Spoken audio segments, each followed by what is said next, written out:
কবিতাৰ শিৰোনাম আঙুঠি।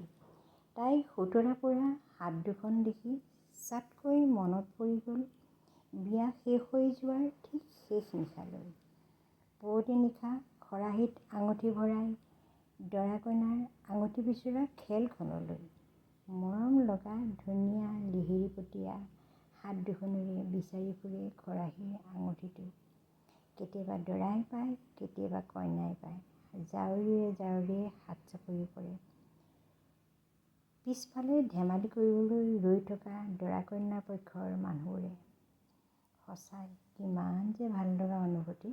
এটা সময়ত সৰল মনা দৰাজনে তাইৰ মনৰ অনুভূতি বুজি লাহেকৈ তাই পাব পৰাকৈ আঙুঠিটো থৈ দিয়ে। তাই যেতিয়া শেষৰ বাৰ আঙুঠিটো হাতৰ মুঠিত লৈ আহি মিচিককৈ মৰম লগা হাঁহি এটা মাৰে, ন কইনাৰ মুখত ফুটি উঠা সুন্দৰ হাঁহিটোৱে সকলোকে দিলে পৰম তৃপ্তি। এৰা আজি তাইৰ সুতৰা পৰা হাতখন লৈ চাই কত বছৰৰ আগৰ আঙুঠি বিচৰা ক্ষণখনলৈ মনত পৰি গ'ল। আচলতে তাই এতিয়া বৰ অকলশৰীয়া। সেয়ে চাগে তাইক পুৰণি স্মৃতিবোৰে এনেদৰে আমনি কৰে মনৰ কোনোবা এটা নিভৃত কোণত। লিহিৰিপতীয়া হাত দুখন সুতৰা পৰিল।